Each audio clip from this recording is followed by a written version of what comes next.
Hi welcome back to my channel. ನಾನು Gautami Naveen Arya. So whether ನೀವು ನೋಡ್ತಾ ಇರ್ಬೋದು ಏನು ಸಖತ್ತಾಗಿದೆ ಅಲ್ವಾ. ಸ್ವಲ್ಪ ಸ್ವಲ್ಪ ಹಾಗೆ ಡ್ರಿಸಲ್ ಆಗ್ತಾ ಇತ್ತು. ನಮ್ಮ ಬೆಂಗಳೂರಲ್ಲಿ ಸಂಜೆ ಆಗ್ತಾ ಇದೆ ಅಂತ ಹೇಳಬೇಕಾದ್ರೆ ಒಂದು ಸ್ವಲ್ಪ ಮಳೆ ಬರುತ್ತೆ, ಇಲ್ಲ ಅಂದರೆ ಫುಲ್ ಬಿಸಿಲು ಸೆಕೆ ಇರುತ್ತೆ. ಸೊ ಇವಾಗ ಕಂಟಿನ್ಯೂಯಸ್ ಆಗಿ 1 ವೀಕಿಂದ ಸ್ವಲ್ಪ ಸ್ವಲ್ಪ ಡ್ರಿಸಲ್ ಆಗ್ತಾ ಇತ್ತು. ಇವತ್ತು ಕೂಡ ಒಂದು ಸ್ವಲ್ಪ ಹಾಗೆ ಮಳೆ ಬರ್ತಾ ಇತ್ತು.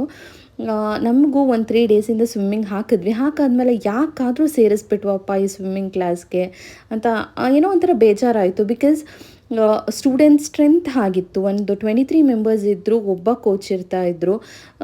ಎಲ್ಲ ಮಕ್ಕಳಿಗೂ ಅವ್ರಿಗೆ ಕಾನ್ಸಂಟ್ರೇಟ್ ಮಾಡೋಕ್ಕಾಗ್ತಾ ಇರಲಿಲ್ಲ. 1 ಅವರಲ್ಲಿ ಅದು ಅರ್ಲಿ 10 ಮಿನಿಟ್ಸ್ ಬೇಗನೆ ಬಿಟ್ಬಿಡ್ತಾಯಿದ್ರು ಆಟಾಡ್ಕೊಳ್ಳೋಕ್ಕೆ ಮಕ್ಕಳಿಗೆ ಅಂತ. ಸೊ ಅವ್ರಿಗೇನು 1 ರಿಂದ 2 ರೌಂಡ್ ಹೋಗ್ತಾಯಿದ್ರು. ನನಗೆ ಅನ್ನಿಸ್ತಾ ಇತ್ತು, ಈ ಥರ ಕಲಿತ್ರೆ ಇವನು ಎಲ್ಲಿ ಕಲಿತಾನೆ, ನಿಜವಾಗ್ಲೂ ಸ್ವಿಮ್ಮಿಂಗ್ ಕಲಿತಾನೆ ಇವನು ಆ ಥರ ನನಗೆ ಅನಿಸ್ಬಿಡ್ತು.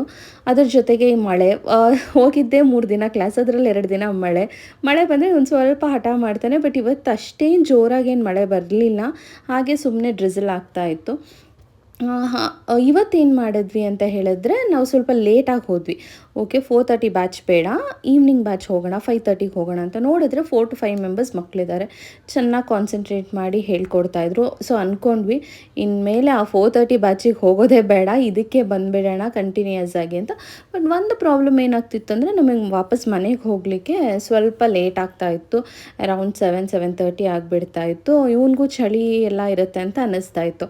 ಆದರೂ ಪರವಾಗಿಲ್ಲ, ಕಲಿಯೋದು ಇಂಪಾರ್ಟೆಂಟ್ ಅಲ್ವಾ. ಬಿಕಾಸ್ ನಾವು ಪೇ ಮಾಡಿದ್ದೀವಿ, ಅವನಿಗೂ ಏನೋ ಕಲಿಸ್ಬೇಕು ಅನ್ನೋ ಒಂದು ಇದರಲ್ಲಿದ್ದೀವಿ ಅಂತ ಹೇಳಿದ್ರೆ, ಅವನ ಡೆಡಿಕೇಶನ್ ಅಷ್ಟೊಂದಿದೆ ಅಂತ ಹೇಳೋವಾಗ ಅವ್ನು ಕಲಿಯೋದು ಅಷ್ಟೇ ಇಂಪಾರ್ಟೆಂಟ್ ಆಗುತ್ತೆ.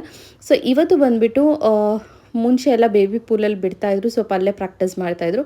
ಇವತ್ತು ನಾರ್ಮಲ್ ಪೂಲಿಗೆ ಕರ್ಕೊಂಡು ಹೋದರು. ಸೊ ಈ ರೀತಿ ಅವರು ಹೇಳ್ಕೊಡ್ತಾರೆ. ಅವ್ರ ಕೈನ ಹಿಡ್ಕೊಂಡು ಹೆಡ್ ಡೌನ್ ಮಾಡಲಿಕ್ಕೆ ಹೇಳಿ ಲೆಗ್ ಮೂಮೆಂಟ್ಸ್ ಹೇಳ್ಕೊಡೋದು. So these are the basic things ಅಂತಲೇ ಹೇಳ್ಬೋದು. ಸೊ ಇದನ್ನು ಅವರು ಹೇಳ್ಕೊಡ್ತಾಯಿದ್ರು. ಬಟ್ ಈ ಕೋಚ್ ತುಂಬಾ ಚೆನ್ನಾಗಿ ಹೇಳ್ಕೊಡ್ತಾಯಿದ್ರು. ಕೋಚಲ್ಲಿ ಏನೂ ಪ್ರಾಬ್ಲಮ್ ಇಲ್ಲ ಈ ಜಾಗದಲ್ಲಿ, ಅವರು ಚೆನ್ನಾಗೇ ಹೇಳ್ಕೊಡ್ತಾರೆ. ಬಟ್ ಸ್ಟ್ರೆಂತ್ ಜಾಸ್ತಿ ಇದ್ದಿದ್ದರಿಂದ ಅವ್ರಿಗೆ ಕಾನ್ಸಂಟ್ರೇಟ್ ಮಾಡಲಿಕ್ಕಾಗಲಿಲ್ಲ. ಸೊ ನೀವು ನೋಡ್ತಾ ಇರ್ಬೋದು, ಇವ್ರು 6 ಮೆಂಬರ್ಸ್ ಮಕ್ಕಳಿದ್ರು, ಇಷ್ಟೇ ಜನರಿಗೆ ಹೇಳ್ಕೊಡೋದು ನೀಟಾಗಿ ಹೇಳ್ಕೊಡ್ತಾಯಿದ್ರು. ನಮಗಂತೂ ಇವತ್ತು ಒಂಥರ ಖುಷಿ ಆಯಿತು. ಬಿಕಾಸ್ ಅವನು ಲಾಸ್ಟ್ ಟೈಮೆಲ್ಲ 1-2 ರೌಂಡ್ ಹೋಗಿಬಿಟ್ಟು ಬಂದುಬಿಟ್ಟು ಸುಮ್ಮನೆ ಕುತ್ಕೊಂಡ್ಬಿಡ್ತಾ ಇದ್ದ, ಅದು ಹಠ ಮಾಡ್ತಾಯಿದ್ದ. ಇವತ್ತು ಅರೌಂಡ್ 4 to 5 ರೌಂಡ್ಸ್ ಹೋದ. ಅವನಿಗೂ ಸ್ವಲ್ಪ ಭಯ ಹೋಗುತ್ತೆ. ಮಾಡ್ತಾಯಿದ್ದ, ಹೇಳಿದ್ನೆಲ್ಲ ಮಾಡ್ತಾನೆ. ಅದೊಂಥರ ಖುಷಿ ಅಂತಲೇ ಹೇಳ್ಬೋದು ನಮಗೆ. ಸೊ ಇವ್ರು 6 ಮೆಂಬರ್ಸ್ಗೆ ಒಂದು ಕೋಚ್ ಹೇಳ್ತಾಯಿದ್ರೆ, ಡೈಲಿ ಬರೋ ಬ್ಯಾಚ್ ಅವ್ರಿಗೆ ಬೇರೆಯವ್ರು ಹೇಳ್ಕೊಡ್ತಾಯಿದ್ರು. ಮಕ್ಕಳು ಕಲಿಯೋದು ಇಂಪಾರ್ಟೆಂಟ್ ಅಲ್ವಾ. ಸೊ ನಾವು ಎಷ್ಟು ಹಾರ್ಡ್ ವರ್ಕ್ ಹಾಕ್ತೀವಿ, ಅವ್ರ ಕಡೆಯಿಂದ ಎಷ್ಟು ಹಾರ್ಡ್ ವರ್ಕ್ ಬರುತ್ತೆ, ಹಾಗೆ ಕೋಚ್ ಹೇಗೆ ಹೇಳ್ಕೊಡ್ತಾರೆ ಎಲ್ಲನೂ ಮ್ಯಾಟರ್ ಆಗುತ್ತೆ. ಸುಮ್ಮನೆ ಹೋಗ್ಬಿಟ್ಟು ನಮ್ಮ ಮಕ್ಕಳಿಗೆ ಇದನ್ನು ಕಲಿಸ್ಬೇಕು ಅಂತ ಹೇಳಿದ್ರೆ ಅದಾಗಲ್ಲ. ಅವ್ರ ಕಡೆಯಿಂದನೂ ಅಷ್ಟೇ ಡೆಡಿಕೇಶನ್, ಇಂಟ್ರೆಸ್ಟ್ ಕೂಡ ಇರಬೇಕಾಗುತ್ತೆ. ಇವನಿಗೆ ಈ ವಿಷಯದಲ್ಲಿ ಒಂದು ಸ್ವಲ್ಪ ಇಂಟ್ರೆಸ್ಟ್ ಇದೆ ಅಂತಲೇ ಹೇಳ್ಬೋದು. ನೀವು ನೋಡ್ತಾ ಇರ್ಬೋದು, ಅಲ್ಲಿರೋ ಅಷ್ಟು ಜನರಲ್ಲಿ ಇವನೇ ಒಂದು ಸ್ವಲ್ಪ ಚಿಕ್ಕವನು, ಸಣ್ಣ ಬೇರೆ ಇದ್ದಾನೆ ತುಂಬ. ಆದರೂ ಪರವಾಗಿಲ್ಲ, ಎಲ್ಲರ ಥರ ಎಲ್ಲರೂ ಏನೇನು ಮಾಡ್ತಾಯಿದ್ರು ಇವನು ಅಷ್ಟೇ ಆ್ಯಕ್ಟಿವಿಟೀಸ್ ಮಾಡ್ತಾಯಿದ್ದ. ಫಸ್ಟ್ ಡೇ ಮಳೆ ಬಂದಾಗ ಸ್ವಲ್ಪ ಅವನಿಗೆ ಹಿಂಸೆ ಆಗಿತ್ತು. ಇವತ್ತು ಏನೂ ಇಲ್ಲ, ಅವನು ಎಷ್ಟು ಸಲ ನೀರಲ್ಲಿ ಕರ್ಕೊಂಡು ಹೋದರೂ ಅಷ್ಟೇ ಆರಾಮಾಗಿ ಎಂಜಾಯ್ ಮಾಡ್ಕೊಂಡು ಹೋಗ್ತಾ ಇದ್ದ. ಖುಷಿ ಆಯಿತು ನಮಗೂ ನೋಡಿ.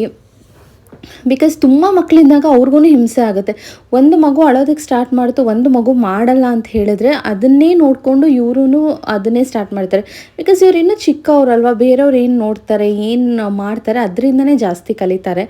ಸೊ ಬೇರೆಯವ್ರು ಅಳೋದಕ್ಕೆ ಸ್ಟಾರ್ಟ್ ಮಾಡಿದ್ರೆ ಇವನು ಅಳೋದಕ್ಕೆ ಸ್ಟಾರ್ಟ್ ಮಾಡ್ತಾ ಇದ್ದ. ಇವನು ಫಸ್ಟ್ 2 ಡೇಸಲ್ಲಿ ಇದೇ ಆಗಿದ್ದು. ಬಟ್ ಇವಾಗ ಏನಂತ ಹೇಳಿದರೆ ಒಂದು ಸ್ವಲ್ಪ ಈ ಮಕ್ಕಳುಗಳು ಮಾಡ್ತಾಯಿದ್ರು, ಅವ್ರು ಹೇಳ್ಕೊಟ್ಟಿದ್ನಲ್ಲ. ಸೊ ಅದರಿಂದ ಇವನು ಕೂಡ ಮಾಡ್ತಾಯಿದ್ದ. ನೀವು ನೋಡ್ತಾ ಇರ್ಬೋದು ಇವಾಗ ಎಷ್ಟು ಚೇಂಜಸ್ ಆಗಿದೆ ಇವನಲ್ಲಿ. ಫಸ್ಟ್ ವಿಡಿಯೋ ನೀವು ನೋಡಿದರೆ ಇದರಲ್ಲಿ ಫಸ್ಟ್ ವಿಡಿಯೋ ನೀವು ನೋಡಿದರೆ ಆ ವಿಡಿಯೋಗೂ ಈ ವಿಡಿಯೋಗೂ ಡಿಫ್ರೆನ್ಸ್ ನಿಮಗೆ ಗೊತ್ತಾಗುತ್ತೆ. ಬಿಕಾಸ್ ಅಷ್ಟೊಂದು ಚೇಂಜಸ್ ಇದೆ ಅವನಲ್ಲಿ. ಆಮೇಲೆ ಖುಷಿಯಿಂದ ಒಂದ್ಸಲ ಹೋಗಿ ಬಂದಂಗೆ ನಾನು ನೋಡಿಬಿಟ್ಟು, ಅಮ್ಮ ನೋಡಿದ್ಯಾ ನಾನು ಮಾಡಿದೆ ಅದು ಇದು ಅಂತೆಲ್ಲ ಹೇಳ್ತಾ ಇದ್ದ.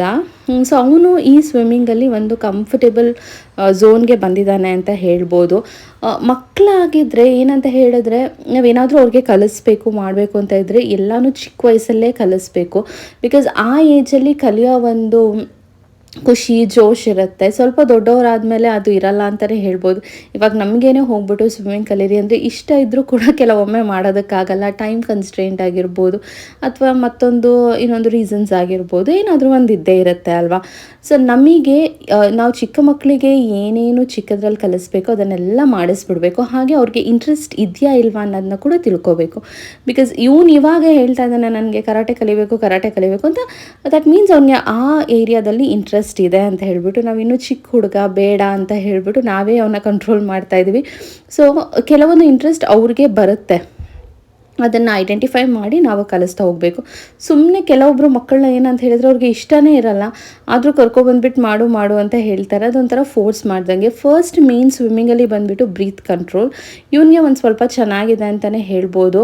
ಅಂದರೆ 1-2 ಸಲ ಅವ್ರದ್ದು ಕೋಚ್ ಹೇಳಿಕೊಟ್ರು ಹೇಗೆ ಕಂಟ್ರೋಲ್ ಮಾಡೋದು ಬ್ರೀತ್ನಂತೆಲ್ಲ. ಬಟ್ ಅದೇ ರೀತಿ ಅವ್ನು ಫಾಲೋ ಮಾಡ್ತಾ ಇದ್ದಾನೆ. ಅದನ್ನು ನೋಡೋವಾಗ ನಮಗಂತೂ ತುಂಬಾ ಖುಷಿ ಆಗುತ್ತೆ. ಎಷ್ಟೊಂದು ಇಂಪ್ರೂವ್ಮೆಂಟ್ಸ್ 2 to 3 ಡೇಸಲ್ಲಿ ಅಂತ. ಎಲ್ಲ ಮಕ್ಕಳು ಅಷ್ಟೇ ಇದ್ದವ್ರು ಅಷ್ಟು ಜನನು ಫುಲ್ ಎಂಜಾಯ್ ಮಾಡ್ಕೊಂಡು ಮಾಡ್ತಾ ಇರ್ತಾರೆ. ಇದನ್ನು ನೋಡೋದಕ್ಕೆ ನಮಗೆ ಏನೋ ಒಂಥರ ಖುಷಿ. ನಮಗಂತೂ 1 hour ಹೇಗೆ ಟೈಮ್ ಹೋಗುತ್ತೆ ಅಂತಲೇ ಗೊತ್ತಾಗಲ್ಲ. ಅವರು ಮಾಡೋ ಪ್ರತಿ ಒಂದು ಆ್ಯಕ್ಟಿವಿಟೀಸ್ನ ಕೂತ್ಕೊಂಡು ನೋಡೋದು, ಎಂಜಾಯ್ ಮಾಡೋದು. ಅವ್ನು ಕಲಿತಾಗ ಅದನ್ನು ನಮ್ಮ ಜೊತೆ ಶೇರ್ ಮಾಡ್ಕೋತಾನೆ, ನೋಡಿದ್ಯಾ ನಾನು ಮಾಡಿದೆ ಅದು ಇದು ಅಂತೆಲ್ಲ. ಸೊ ಅದು ಕೂಡ ನನಗೆ ತುಂಬಾ ಖುಷಿ ಆಗುತ್ತೆ ಅಂತ ಹೇಳ್ಬೋದು. ಸೊ ಈ ರೀತಿ ನಡೀತಾ ಇದೆ ಈ ಒಂದು ಸ್ವಿಮ್ಮಿಂಗ್ ಕ್ಲಾಸ್ ಬಂದು. ಅವನು ಎಂಜಾಯ್ ಮಾಡ್ತಾ ಇದ್ದಾನೆ, ನಾವು ಎಂಜಾಯ್ ಮಾಡ್ತಾ ಇದ್ದೀವಿ, ಜೊತೆಗೆ ಏನೋ ಒಂದು ಕಲಿತಾ ಇದ್ದಾನೆ ಅನ್ನೋ ಒಂದು ಖುಷಿ ಕೂಡ ನಮಗಿದೆ. ಸೊ ಈ ವಿಡಿಯೋ ನಿಮ್ಮೆಲ್ಲರಿಗೂ ಇಷ್ಟ ಆಗಿದೆ ಅಂತ ಭಾವಿಸ್ತಾ, ಇನ್ನೂ ಇವನು ಹೇಗೆ ಸ್ವಿಮ್ಮಿಂಗ್ ಕಲಿತಾನೆ ಅಂತ ವೀಡಿಯೋಸ್ನ ನಾನು ಮುಂದೆ ಮಾಡ್ತೀನಿ. ಸೊ ನೀವು ಕೂಡ ನೋಡ್ಕೊಬೋದು, ಇದನ್ನು ನಿಮ್ಮ ಮಕ್ಕಳನ್ನ ಕೂಡ ಸ್ವಿಮ್ಮಿಂಗ್ ಕ್ಲಾಸಸ್ಗೆ ಜಾಯಿನ್ ಮಾಡಿಸ್ಬೋದು. ಸೊ ಈ ವಿಡಿಯೋ ಎಲ್ಲರಿಗೂ ಇಷ್ಟ ಆಗಿದೆ ಅಂತ ಭಾವಿಸ್ತಾ ಈ ವಿಡಿಯೋನ ಇಲ್ಲಿಗೆ ಎಂಡ್ ಮಾಡ್ತಾ ಇದ್ದೀನಿ. Thanks for watching. ಹಾಗೆ ವಿಡಿಯೋ ಇಲ್ಲಿ ತನಕ ನೋಡಿದ್ದೀರಾ ಅಂತ ಹೇಳಿದರೆ ಲೈಕ್, ಶೇರ್, ಸಬ್ಸ್ಕ್ರೈಬ್ ಮಾಡೋದನ್ನು ಮರಿಬೇಡಿ. Thanks for watching.